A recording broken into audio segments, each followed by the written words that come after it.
Oula, ouais. Oula là. Moi, bien sûr, je fais ça tout seul. Comme un con.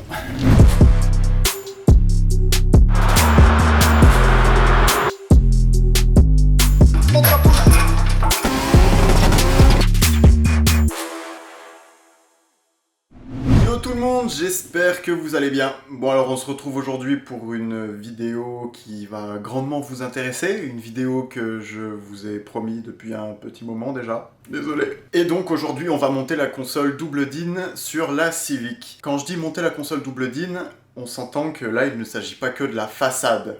Hein, parce qu'il y en a plein en fait qui montent juste la façade, donc c'est beau, hein, ils ont la console double DIN et tout, mais la vérité c'est que quand tu appuies sur les boutons, il n'y a rien qui marche. Parce que c'est un boulot pour que tout fonctionne, pour que tout soit fonctionnel. Je vais vous expliquer rapidement. Ça, comme tu peux le voir, c'est une console simple DIN. Donc un DIN, deux DIN, qu'est-ce que ça veut dire tout ça? En fait, si tu veux, un DIN, c'est l'unité universelle qu'on donne aux dimensions, bah, tu vois, pour un autoradio.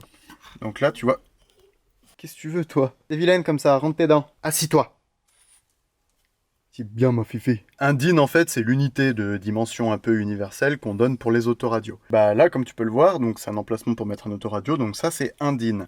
Donc la console double DIN, naturellement, bah ça va être deux fois ça. Donc en fait, au lieu d'avoir une rangée, tu auras un espèce de carré. Et du coup, bah, c'est dans les double DIN que tu peux mettre des autoradios où c'est juste un gros écran. Tu vois ce que je veux dire? Attends, bah... Je dois avoir l'autoradio qui traîne par là. Voilà, donc tu vois, ça typiquement, c'est un autoradio double DIN. Donc en fait, c'est juste un écran, mais qui prend deux DIN. Et là, bah, comme tu peux le voir, bah, ça rentre pas du tout. Hein, c'est pas du tout la bonne taille, tu vois.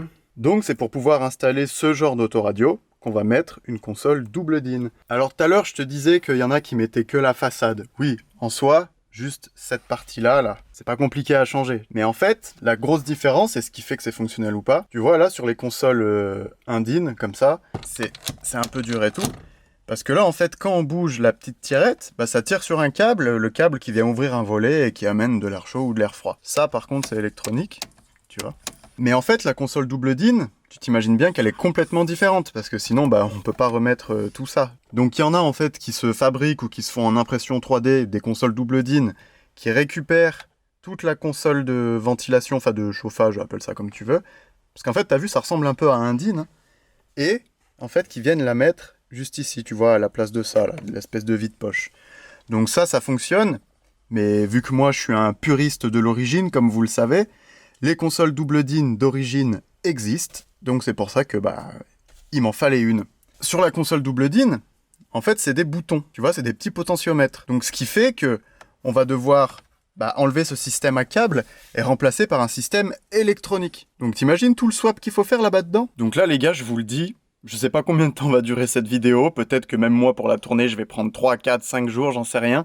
Mais là c'est vraiment un boulot de titan. Il faut tomber tout le tableau de bord. Parce qu'il va aussi falloir swapper les conduits de ventilation, tomber tout le faisceau de ventilation, tout le faisceau du compteur et tout, enfin...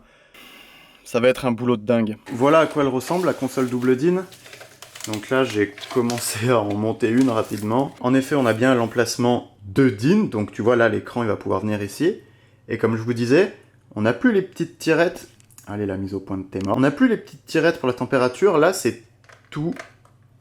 électronique. C'est tout des petits potentiomètres en fait, et tu vois ça part dans des faisceaux, des machins. Alors autre petite particularité, c'est que les consoles double DIN, elles ont existé en version JDM, donc avec toutes les commandes à droite, puisque le volant est à droite, et elles ont existé en version USDM. Donc celle-là par exemple c'est une USDM, parce que les commandes sont à gauche, vu que le volant est à gauche. Par contre, les consoles double DIN, elles sont sorties aux US que sur les coupés, sur les EK coupés, quoi, les EM1, les EJ6, EJ8, tout ça, quoi. Après peut-être qu'aux US ils ont encore d'autres modèles, j'en sais rien, mais bon voilà, c'est sur les coupés. Le problème sur les coupés, c'est qu'il n'y a pas la grosse aération, en fait, du tableau de bord au milieu. Tu vois celle-là, là, elle y est pas. Théoriquement, il va falloir que je m'en débarrasse du coup.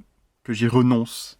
Et d'ailleurs, ça se voit tout de suite parce que là, vous voyez, moi sur ma console simple DIN, là j'ai le petit bouton justement pour gérer le clapet si ça souffle là ou si ça souffle là-haut. Et comme tu as pu le voir sur la console double DIN, il n'y a plus ce réglage. En fait, là, les grilles, elles prennent vraiment toute la place. Voilà, tu vois, là, il n'y a plus le petit bouton pour le clapet, tout simplement parce que si tu prends les conduits d'aération, en fait, bah Qu'est-ce que c'est bruyant, ces chiens? T'arrêtes de me vidéo bombe là? Et donc là, du coup, bah, si je prends les conduits d'aération, donc ils vont comme ça, tu vois, bah là, on voit que sur le dessus, c'est bouché. Je vais voir comment est foutue la pièce d'origine sur ma voiture, voir si je peux pas, voilà, faire une magouille, même si j'ai plus le petit clapet pour choisir si ça souffle en haut ou en bas, bah, quitte à ce que ça souffle en haut et en bas en même temps, constamment, je m'en tape. Donc voir si on va faire une découpe sauvage ici, enfin bon, ça on verra quand ça sera démonté, parce que j'ai aucune idée de la gueule du truc qu'il y a actuellement sur la voiture. Et vu que là, on va faire les choses bien, les choses fonctionnelles, les choses dans les règles de l'art, comme à l'origine, tout ce que tu veux, il faut forcément trouver un swap complet. Donc là, ça tombe bien, j'en ai 3, tu vois. J'en ai 3 parce que du coup, je fais une petite vidéo et je vais en revendre 2. Pas con le mec, hein. T'as vu, il fait une petite vidéo pour montrer comment ça marche, et après... Enfin bref. Donc de quoi va-t-on avoir besoin? De quoi est composé le swap complet fonctionnel pour une console double DIN? On va déjà avoir la console double DIN, comme ça, tu vois. Avec, on va avoir les petits boutons qui vont en dessous. Donc là, en l'occurrence, tu vois, c'est un modèle sans clim. Et là, un modèle avec clim. Avec le petit bouton en plus au milieu, hein, en fait. Donc ça va venir là, comme tu l'imagines bien. Et après, on va avoir ça. Donc ça, c'est les fameux potentiomètres qui vont remplacer les petites tirettes qui tiraient des câbles. Et ça, pour le coup, ça va aller là. Là-dedans. On va avoir besoin des conduits de ventilation. Donc bon, en fait, tu vois, c'est en 2 parties, hein. Là-bas, je les ai reclipsés, mais c'est en 2 parties. Ensuite, on va avoir, forcément, besoin de toute la petite visserie qui va bien. Alors là, en fait, si vous voulez, moi, les vis, c'est tout dans les mêmes pochons, tu vois. Et c'est pour ça que je vais en monter un.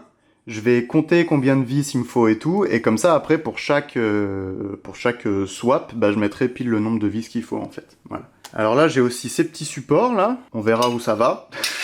Et là, on a tous les petits moteurs et tout, justement, qui vont remplacer les tirettes, en fait, qu'il y avait avant, tu vois. Donc on a ça, on a ça, on a ça, enfin voilà, on a vraiment 3 moteurs par faisceau. Dans l'immédiat, je ne saurais pas vous dire quel moteur sert à quoi, vraiment pour l'instant, je sais pas. Après là, j'ai un gros support qui est tout rouillé, d'ailleurs, moi je vais pas remonter ça. On va aller y mettre un petit coup de ponçage et de peinture. On va mettre une petite peinture anti-rouille, hein, ça fera pas de mal. Après, côté faisceau, donc en fait, tu vois, hein, j'ai déjà commencé à monter celui-là un peu pour voir quelle pièce va où, tu vois. Donc, on a un premier gros faisceau, en fait, qui vient du coup se brancher derrière la console double DIN. Et donc voilà, donc on vient brancher du coup un moteur là et un moteur là. Et voilà, ça c'est le faisceau que vous avez quand vous achetez un swap normalement de console double DIN. Sauf que moi, j'ai le faisceau complet de compteur. Pourquoi t'as besoin d'un faisceau de compteur? Parce que là, tu vois, ce petit trou là, c'est l'emplacement pour le warning. Donc tu sais, d'origine, t'as le warning et le désembuage. Sauf que là, il nous reste que le warning et le désembuage maintenant, il est là, en fait, directement avec les autres boutons, quoi. Donc vu qu'on a le bouton warning ici, tu vas me dire, on peut récupérer celui qui a sur la voiture déjà, celui qui est sur la console simple DIN. Sauf que tu pourras pas remettre ton warning, à moins de l'adapter, tu pourras pas remettre ton bouton de warning de console simple DIN sur une double DIN parce que ça va pas, c'est pas exactement les mêmes formes, les mêmes attaches. Et c'est pour ça, du coup, que pour vraiment faire les choses bien, j'ai tout le faisceau côté compteur pour pouvoir utiliser le warning. Puis d'ailleurs, t'as vu, c'est cool, il est encore bien rouge, il a pas viré au rose, tu sais, comme d'habitude, quoi. Pour pouvoir adapter, enfin même pas adapter, pour pouvoir monter en bonne et due forme, le warning, ici, le bouton de warning, sans avoir à modifier celui qui est déjà dans la voiture. Donc voilà, si toi aussi t'as prévu de passer sur une console double DIN et que tu veux faire les choses bien, je te laisse prendre un papier et un crayon et tu te notes vraiment tout ce qu'il faut pour avoir un vrai swap bien complet. La façade double DIN. Le bloc avec toutes les commandes de ventilation. Il te faut les 3 petits boutons qui vont en bas. Les 3 ou les 2, si t'as pas la clim, tu vois, par exemple. Il te faut les conduits d'aération. Les conduits d'aération du tableau de bord, ceux qui arrivent en façade. Il te faut le bouton de warning. Donc oui, là, tu vois pas, mais c'est le bouton de warning dedans. Il faut bien sûr la visserie qui va avec, c'est mieux. Mais bon, même si ça, tu peux toujours un peu te débrouiller. Ces 2 supports. Donc ceux-là, il les faut absolument. Je sais pas encore pourquoi, mais on va le découvrir ensemble. Il te faut tous les moteurs, en fait, qui vont permettre de fonctionner avec les nouveaux potentiomètres qu'il y a là-bas, tu vois. Un moteur qui gère la ventilation, la vitesse, un moteur qui gère la température et un moteur qui gère la direction de la soufflerie. Et alors moi c'est juste ça, parce que bon j'ai quand même regardé un peu 2-3 tutos avant de faire ça. Ça je sais pas du tout, je l'ai vu dans aucun tuto. Écoute, je l'ai, pourquoi pas. J'ai les 3, hein, donc un pour chaque swap, pourquoi pas. Et il te faut le faisceau qui va avec. Donc ça, c'est le faisceau qui est vraiment obligatoire. Alors attends, je vais essayer de te le poser un peu à plat comme il faut pour que tu vois à quoi il ressemble. Voilà. T'es ma nouvelle paire de chaussures. C'est Nike. Donc on a les grosses prises bleues. Alors d'ailleurs, ça c'est une différence qu'il y a sur les faisceaux JDM et les faisceaux USDM. Sur les faisceaux JDM, t'as que la grosse prise bleue. Et sur les faisceaux USDM, t'as la petite prise marron déportée. Voilà, c'est la seule différence notable sur le faisceau. Tu te débrouilleras pour brancher les moteurs là où il faut, mais c'est les prises vertes. Là, tu vois, je les ai déjà branchées. Premier moteur, prise verte. Deuxième moteur, prise verte. Troisième moteur, prise verte. Voilà, 1, 2, 3. Après, ça, c'est le faisceau compteur. Donc, en fait, le faisceau compteur, tu le reconnais parce que, tu vois, c'est plein de grandes prises comme ça. Bleu, bleu clair, vert, un peu turquoise et tout. Tu vois, des prises un peu bizarres comme ça, voilà. Donc ça, on va le changer uniquement pour pouvoir mettre le bouton de warning comme il faut. Et pas avoir à adapter celui qui est déjà sur la voiture. Voilà. Ça en fait du bordel, hein, pour pouvoir mettre un autoradio. Alors par contre, pour essayer de tout filmer, je vais vraiment faire comme je peux. Là, tu vois, je filme avec l'appareil photo. Donc là, tu vois, les images, elles sont stylées et tout, c'est sympa. Mais une fois dans la voiture, bah, je serai un peu dans le noir. Malgré le fait que je me suis installé un petit néon la veille, tu vois, ça suffit pas, on sera dans le noir. Donc je pense que ça va se jouer à la lampe torche et à l'iPhone quand je serai dans la voiture. Parce qu'il faut aller là-bas dessous et tout, enfin c'est un bordel. J'essaierai vraiment de filmer tout ce que je peux pour que n'importe qui puisse faire ce swap, parce que c'est vraiment le but de cette vidéo, en fait, c'est d'expliquer comment faire. Parce qu'il n'y a pas encore de vidéo à ce sujet, et que je voulais vraiment prendre le temps de tout vous montrer, de faire ça bien, de vous montrer étape par étape, et surtout de vous montrer à quel point c'est chiant, et c'est long, en fait. Tu vois? Donc si vous voulez vous lancer dans un swap de console double DIN, réfléchissez bien. Allez, donc c'est parti pour le démontage. C'est là que les choses sérieuses commencent. Putain, on n'y voit vraiment pas grand-chose, par contre, je suis désolé. Est-ce que c'est un peu mieux? Oui, c'est mieux. Première chose à faire, démonter la boîte à gants. Parce que je vous rappelle hein, qu'on va quand même enlever tout le tableau de bord. Ça me saoule déjà. Donc là, tu vois, la boîte à gants, elle est là. Donc tu as vraiment une vis là et une vis là. Voilà, de chaque côté en dessous. Comme tu peux le voir, les deux vis sont retirées. Donc c'est soit une tête cruciforme, soit tu peux prendre une douille de 8. Donc là, plus de vis et plus de vis. Et donc maintenant, voilà. Tout simplement. Je prends ma petite boîte à gants. Je la pose là. Mes deux petites vis, je les pose là. Donc là, déjà, au moins, on y voit un peu plus clair sur ce qui se passe là-bas dedans. Ah, et d'ailleurs, j'en profite. Si un jour, vous avez un petit choc avec votre voiture, un peu trop violent, et que suite à ça, elle redémarre pas, mais genre pas du tout, c'est ça. Ça, c'est un capteur de choc. Ça veut dire que quand vous avez un accident, ça fait office de coupe-circuit, en fait. Donc voilà, si votre voiture redémarre pas, bah, il suffit d'appuyer en fait au-dessus pour réamorcer le truc. Allez, donc maintenant pour y voir encore plus clair, on va enlever la console centrale là. Et pour enlever cette console centrale, il faut aussi enlever la coudoir ou la console de frein à main quoi, si vous n'avez pas la coudoir. Donc moi j'ai déjà enlevé les vis, mais en gros tu vois, t'en as là, t'as la même de l'autre côté, t'en as là et t'en as là-bas dessous. J'ai couché les sièges, tu vois, pour être tranquille pour bosser, donc j'ai un peu la flemme de les remonter. Mais en gros là-bas dessous, t'as encore des vis. Une fois que tout ça c'est enlevé, c'est très simple. Tu enlèves ton accoudoir comme ça. Et t'oublies pas de débrancher les accessoires que tu as ici. Voilà, donc tu vois là c'est ton accoudoir. Tu le lèves. Et par ici, tu vois, tu peux débrancher tes accessoires. Ou sinon, si t'as pas envie de t'emmerder, en fait, tu glisses la main dedans, t'appuies par derrière pour les faire sortir. Et tu vois, c'est bien plus simple pour les débrancher. Donc, on vient d'enlever l'accoudoir. Donc, on a les deux petites prises qu'on a enlevées. Donc, vous en aurez qu'une parce que moi, j'ai le parking pole en plus, là. Et maintenant, on va enlever cette partie. Donc, après l'avoir dévissé, il suffit de tirer dessus comme ça. Par contre, il va falloir enlever le pommeau de vitesse pour pouvoir enlever toute la partie, là. Parce que il y a le soufflet. Hop, voilà, donc on dessert le petit écrou qui est en dessous, là. Avec une clé de 17. Moi, c'est du 17. Et après... Voilà. Et là, on vient récupérer notre écrou. Voilà. Et là, maintenant, ça, on peut y passer à travers. Putain, j'en ai du bordel là-dedans. Et là, hop. Et voilà. Maintenant, on va enlever les vides-poches là. Je dirais bien que non, celles-là, faut pas spécialement les enlever. Parce que c'est ce qui tient ce vide-poche à celui-là. Là, je crois que c'est que les noirs là. Donc on en a une là, une là. Et du coup, on a les deux mêmes de l'autre côté. Voilà, donc les 4 vis sont enlevées. Donc maintenant, hop, ça vient tout seul. Voilà, là on y voit bien. Putain, comme c'est rouillé. Oh, comment c'est possible? C'est jamais en contact avec de la flotte, ça, pourtant. Maintenant, on va démonter le grand plastique là qui est sous le volant. Donc pour ça, on a une vis qui est cachée là-bas dessous. On a une vis là. On a une vis là.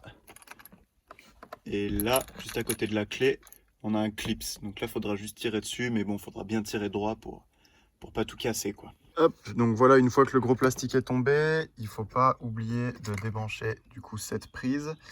Et faites pas attention au fil rouge, là, c'est mon alim pour les néons. Parce qu'on est des fans de tuning ici. Et donc là, le plastique, voilà, avec ces 3 petites vis. On a démonté la boîte à gants, on a démonté toute la console centrale, le vide-poche central et le plastique sous le volant. Et putain, là, il y en a du monde par contre. Ça va être le bordel. On va essayer d'enlever du coup la partie cendrier allume-cigare, là. Alors, j'ai jamais démonté cette partie, mais a priori, on a une vis là, une vis là-bas dessous, là, une vis juste au-dessus de l'allume-cigare. On en a une là. Et on doit en avoir une là. Voilà, exactement. On enlève ces 5 là et théoriquement, ça devrait tomber. Ah. Et ben là, ça vient pas. Ah. Bon, je vais me servir de mes 2 mains et je vais vous dire si c'est bon. Dans le cendrier, je viens de voir qu'il y a 3 vis supplémentaires. Donc ça a l'air de tenir voilà, la partie métallique du cendrier. Mais ça ne m'étonnerait pas que ça serve aussi à tenir toute cette partie. Donc on va les enlever de toute façon et on verra bien. Ok, donc en fait, regardez le système. Donc là, on voit qu'on avait nos 3 vis. Et en fait, c'est juste celle du milieu. Donc c'est la seule qui est dorée du coup, qui tient vraiment le plastique. Les 2 autres qui sont noires, donc comme la vis de l'allume-cigare, là, en fait, ça sert juste vraiment à tenir la partie métallique, comme je disais, à l'intérieur du cendrier. La vis noire, je vais la prendre et je vais la remettre ici, puisque elle ne tient pas le plastique, quoi. Voilà, et une fois que c'est démonté, on va venir débrancher cette prise là. Et en fait, c'est la prise qui alimente l'allume-cigare et l'éclairage du cendrier. Et voilà. C'était un peu brutal, mais c'est bon. Le plastique qui va venir rejoindre tous ces potes. Et nos petites vis, là, on va venir les mettre dans le cendrier. Et voilà. Comme ça, on est sûr de ne pas les perdre et de bien se rappeler où elles vont. Parce que comme le dit mon idole, mon dieu vivant, chaque seconde qui passe est l'emplacement d'une vis qui s'efface de ta mémoire. Voilà, je crois que c'est ça qu'il dit. Voilà, donc là, on vient d'enlever du coup la partie cendrier allume-cigare. Donc, on y voit toujours un peu plus clair. Et maintenant, on va enlever la console centrale. Alors ça, pareil, je ne l'ai jamais enlevé. J'ai l'impression qu'il y a une vis là en dessous et une vis là en dessous. Et après, si je dis pas de bêtises, il faut faire sauter ce petit cache là, débrancher le bouton et il y a une vis derrière. Pareil avec le clignotant. Donc là, faire sauter le cache, débrancher le bouton et il y a une vis... derrière, je crois. Du coup, avec un petit tournevis plat ou un démon de plastique, on vient faire sauter ça. Donc là, du coup, si j'enlève, donc je vais pouvoir débrancher ça. Et alors, est-ce que... Ouais, et puis regarde, la vis, elle est là-bas au fond. Bon, et alors du coup, pour cette histoire de clignotant qui est pas pareil, bon bah oui, en effet, tu vois que c'est vraiment pas pareil, parce que là, sur les consoles simple DIN, t'as tout ça en fait, tu vois, tout ça, c'est le warning. Alors que là, sur la console double DIN, ouais, tu vois, ça a rien à voir le truc. Même.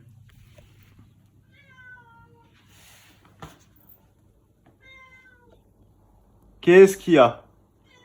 Oh, vous vous êtes passé le mot pour me pourrir ma vidéo, en fait. Hein?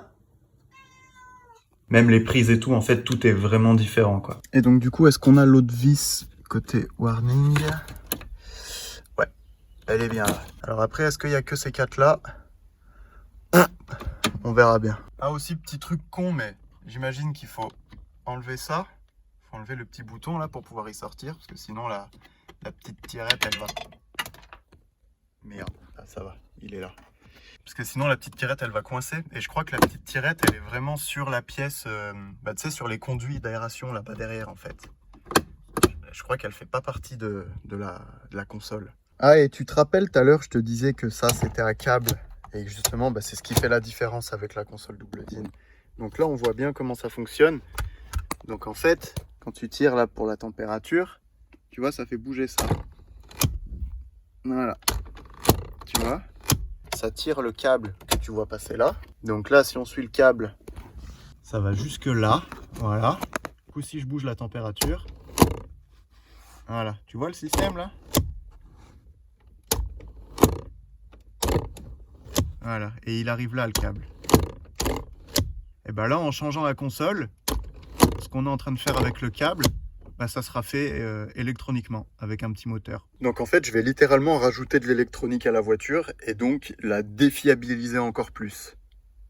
Super. Enfin, ce qu'on peut déjà faire, c'est débrancher électriquement la commande de ventilation. En fait, ça, c'est la commande électronique en fait qui gère la vitesse du ventilo, parce que bon, ça pour le coup c'est électronique, c'est pas un câble. Donc ça on va le débrancher et on va débrancher voilà la prise verte qui est juste ici là pour pouvoir libérer la commande de ventilation. Et aussi bien sûr il faudra décrocher le câble là. Donc attends, comment c'est foutu? Ah ouais, c'est juste un anneau en fait. C'est juste un anneau, mais par contre, ah non, ah bah voilà, c'est bon. Alors ça pour le coup c'est simple. Attends, là il faut le sortir d'ici aussi. Voilà. Voilà, donc là le câble il est décroché. Si j'actionne la température, voilà, tu vois, on voit le câble en fait qui bouge. Peut-être voir pour débrancher l'horloge aussi, ça peut être pas mal. Je crois qu'on tient le bon bout. J'ai enlevé cette vis là. Donc c'est une vis dorée hein, comme toutes les autres quoi. C'est exactement les mêmes à chaque fois, c'est ça qui est bien. Et là comme on peut le voir, ça bouge beaucoup, tu vois. Donc là, je pense qu'en fait, j'ai juste à tirer dessus. Hein.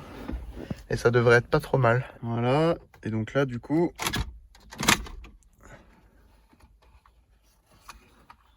ça a l'air pas mal. Qu'est-ce qui est... Oh merde, l'horloge. J'ai oublié l'horloge. Viens là. Voilà. Et là, il y a le câble, du coup. Et voilà. Ah ouais. Putain, ça fait un sacré chantier, là, quand même. Le petit bouton en plastique, on va le remettre là pour pas le perdre. Et du coup, voilà, en fait, ça... Là, hop. Et donc, ça décide si l'air va en haut ou en bas. Et là, on va récupérer, du coup, nos 5 vis. Donc, on en avait une là, warning. Une là, des embuages. On en avait 2 en dessous. Et la centrale, là, la dernière, que je t'ai montré, celle qui allait là. Là, vraiment au milieu, là, tu vois. La console simple DIN, elle va rejoindre ses potes. Voilà. Et puis là, les vis, je vais les mettre là. Putain, faudra pas y faire tomber. Hein. Donc attends, parce que là, niveau prise, je suis déjà perdu. Niveau faisceau et tout. Donc là, warning, désembuage, l'horloge. Ça, c'est pour la radio. De toute façon, tu vois, quand tu as un arc-en-ciel de fil, tu sais que c'est pour la radio. Ça, c'est l'antenne. Donc radio. Ça, c'est pour la commande de ventilation. Ça, c'est pour la vitesse de ventilation. Et là, tout en bas, c'est pour tout ce qui est allume-cigare, cendrier. Et bah écoute, voilà, en fait, hein, c'est ça. La suite. La suite. Je sais pas. Ah bah si, on va démonter le compteur. Donc bon, le compteur, c'est pas compliqué. Hein. Faut enlever la casquette d'abord. T'as une vis là et une vis là. Voilà, donc là, après, tu tires tout simplement dessus. Et moi j'ai les petits manos, donc on va les débrancher aussi. Hop. La petite casquette de compteur, écoute, on la met là. Le compteur maintenant, donc on a une vis là, une vis là, une vis là et une vis là. Voilà. On a enlevé les 4 vis et normalement ça vient assez facilement quand même. Voilà, et puis il va falloir débrancher tout ce merdier là aussi. Voilà, donc t'appuies là, t'appuies et tu pousses en même temps. Voilà. Pareil là. Voilà, donc du coup, niveau prise sur le compteur, donc on a une grande bleue ici, une grande bleue là sur le côté, là-haut, la petite jaune et la petite orange. Voilà, donc je vais aller voir sur le faisceau que j'ai reçu si j'ai les mêmes prises. Des fois que sur le faisceau que j'ai reçu, il n'y avait pas l'ABS ou des trucs comme ça. Ouais, c'est les mêmes prises, alors j'ai juste pas branché le orange, je le détache pas tout de suite, mais vu la gueule de la prise et des détrompeurs, ça va bien là. Par contre, cette prise verte là... Attends. Ah, bah si, regarde, en fait, moi je l'ai, mais elle est en attente. Oh non, la mouche. Ah non, dégage. Allez, maintenant, on va s'attaquer au plastique autour du volant, là. Parce que nous, bah, il va falloir qu'on le décroche d'ici, en fait, qu'on fasse tomber la colonne de direction, en gros, pour pouvoir un peu tirer le tableau de bord. Pas bien compliqué, hein. T'as une vis là, et une là. Alors, du coup, là, les deux en haut, c'est des... Je sais pas, c'est des vis un peu chelous, des grosses comme ça, là. Il faut déjà un sacré tournevis, mais en plus, l'empreinte est pas très profonde, donc elles sont un peu chiantes à choper, quoi. Et après, là en bas, c'est juste une petite noire comme ça. Mais attention, t'as vu, elle est pas comme toutes les autres. Donc, on va bien la mettre de côté aussi, quoi. Voilà, donc tu déclipses ça gentiment. Hop. C'est en deux parties. Donc, tu vois, t'as le dessous et le dessus. Et le contour de volant avec le reste de la famille. Et donc là, les petites vis. Et normalement, bah là, on a démonté tous les petits éléments. Il nous reste plus qu'à attaquer le tableau de bord. Ah non, oui, c'est vrai, il faut qu'on tombe la colonne de direction, là. T'as un gros boulon là, tu peux pas les louper, hein. C'est vraiment les plus gros. Et on a le même... Voilà, là, de l'autre côté. Attends, parce que là, j'ai le faisceau du compteur. Voilà. Là. Cliquez, douille de 12. Et c'est parti. Oh putain, c'est serré par contre. Et de 2. Donc là, bah, il y a encore un boulon là et un boulon là. Et voilà, du coup, les deux vis sont enlevées. Et là, normalement, voilà. Là, on a vraiment toute la colonne qui tombe. Putain, ça fait bizarre, hein. J'ai l'impression de démonter toute la voiture. Ah bah, c'est ce que je fais, en fait. Et là, du coup, nos petits écrous, bah, on va les remettre là pour pas les perdre. Merde. Voilà. Voilà. Donc, un là. Et... Voilà. La colonne de direction, elle est tombée. On va débrancher ça avant d'oublier de tout arracher. Donc bon, là c'est simple, hein, tu vois, il est juste ici le bordel. Hop, t'appuies, tu tires. Tu tires encore un peu, voilà. Et maintenant, mission tableau de bord, les gars. Hein. Mission tableau de bord. Donc on va déjà enlever les trucs sur les côtés là. Donc tu vois, on a un petit clips plastique ici, des espèces de clips à visser là. Et après tout le reste, bah, c'est juste clipsé. Bah là tu vois, on en voit un là. Tu vois, c'est juste des petits clips agrafes quoi. Voilà, donc du coup c'est bien ça. Hein. On a juste enlevé la vis du petit clips plastique là-haut. Et après tout le reste c'est que des clips agrafes. Donc il suffit de tirer d'un petit coup sec dessus et c'est que... Ah non, j'ai cru que j'avais pété une agrafe. Et voilà, il suffit de tirer un petit coup sec dessus et ça vient. Alors, pareil de l'autre côté. Donc là, ça va être un peu plus galère parce que je peux pas trop ouvrir la porte. Le garage est un peu étroit. De toute façon, vous l'avez remarqué hein, depuis le début de la vidéo, je suis quand même très à l'étroit. Mais je préférais faire ça dans le garage parce qu'au moins, si la voiture doit rester bloquée un petit moment comme ça pour X raison, elle traîne pas dehors. Alors finalement, de ce côté-là, c'est pas exactement pareil parce qu'en fait, on a cette pièce en plus là. Qu'on n'a pas de l'autre côté. Et du coup, ben, ça rend le truc un peu chiant pour pouvoir choper cette pièce et la déclipser correctement. Donc on va essayer d'enlever cette pièce là. Donc je vois qu'on a une vis là. Et après là en bas, non ça c'est un clips. Ouais, là c'est une agrafe là.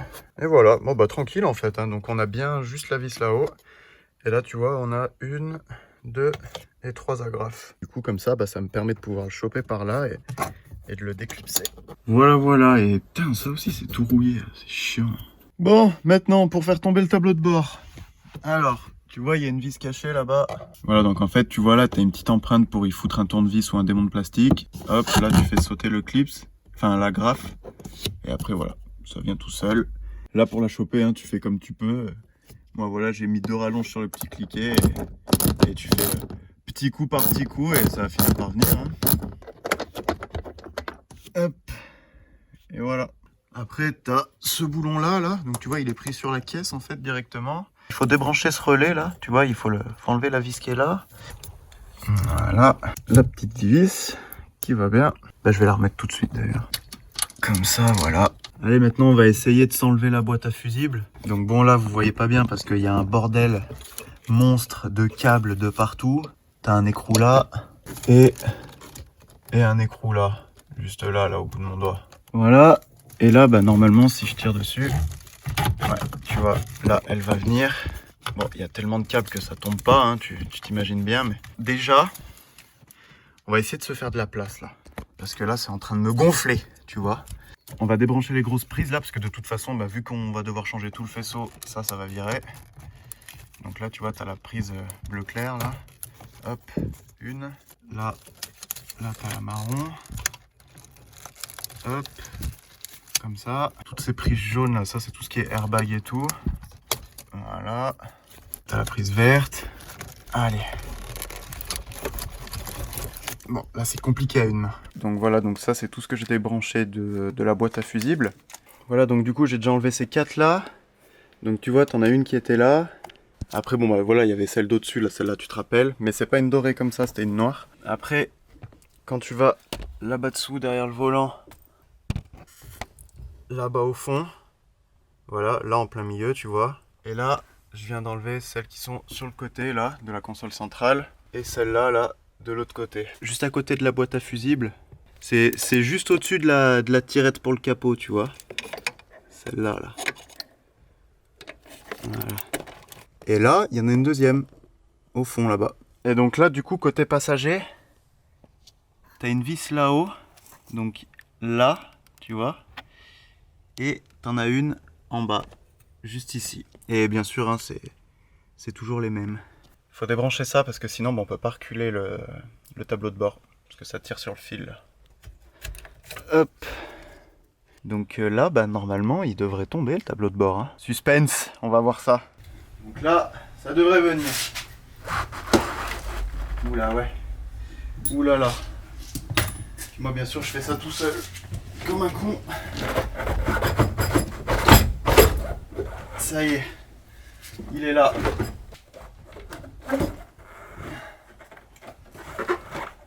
Et voilà, du coup le tableau de bord est tombé. Donc maintenant l'objectif ça va être d'enlever les conduits d'aération là. Donc tu vois, j'ai l'impression qu'il est fixé par là. Après de l'autre côté, par là. Là il faut aussi dégrafer le faisceau qui est accroché là. Tu vois, on voit les petits tétons là qui dépassent dedans. Et puis après je sais pas, faut se pencher là-bas dessous pour voir un peu ce qu'il y a. Je vous laisse admirer tout le monde qui est là-bas derrière.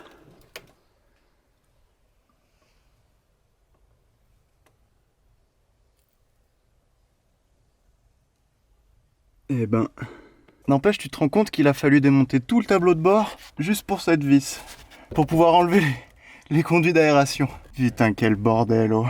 Là, comme tu peux le voir, j'ai juste ma tête qui s'est faufilée entre le tablier de la voiture et le tableau de bord. Donc tu m'en voudras pas, mais je vais pas filmer. Tu as déjà le droit à des images inédites, des images exceptionnelles de derrière le tableau de bord d'une Civic. Tu vois à peu près à quoi ça ressemble. Après, t'es pas plus con qu'un autre, hein. Tu prends un tournevis, tu dévisses. Et puis voilà. C'est vraiment le pire truc à enlever. Donc du coup, tu vois, t'as une vis là. C'est pas compliqué, tu vois, surtout quand tout est démonté. Tu passes la main en dessous et là, tu vois, tu peux mettre un tournevis et t'as la place, tu vois, tout là pour mettre le tournevis. Mais de l'autre côté, t'as ça qui gêne. En fait, ça, c'est le conduit d'aération. Tu sais, pour aller jusque là. Le seul moyen que j'ai trouvé pour choper la vis qui est là-haut, c'est de mettre un tournevis pile entre l'espèce d'arceau là, la barre et le machin. Là le tournevis il bouge pas, hein, il est vraiment coincé contre ça et ça.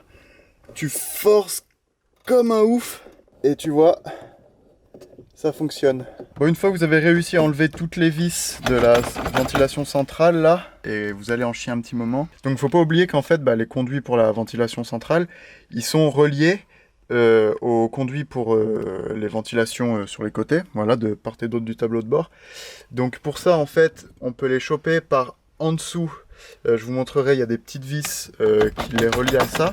Et une fois que c'est relié à ça, pour pouvoir le sortir d'ici, il faut enlever en fait le conduit côté passager. Et pour enlever le conduit côté passager, il faut enlever la gâche en fait de la boîte à gants. Voilà, donc il faut enlever ça.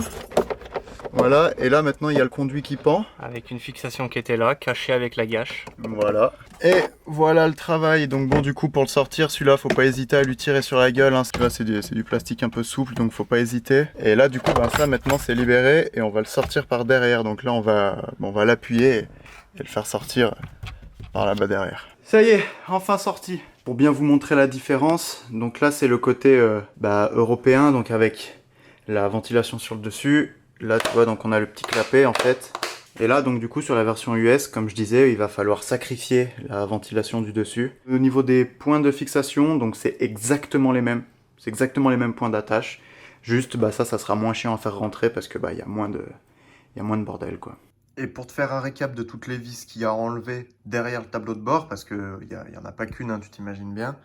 Donc tu vois, tu as 1, 2, 3, 4, 5, 6, et là 7 et 8 en dessous. Et donc en fait, tu vois, la 7, 8, c'est celle qui va maintenir le conduit qui part côté passager et le conduit qui part côté conducteur. Parce qu'en fait, ils sont vraiment plaqués là et ils sont vissés par là. Donc c'est pour ça que tu vois, en fait, il faut aller par en dessous. Donc imagine que là, il y a encore le conduit. Hein. Tu vas par en dessous et là, tu vois, à l'intérieur, en fait, tu as accès à la vis. Donc tu enlèves cette vis et là, tu pourras enfin désaccoupler le conduit qui part côté passager, quoi.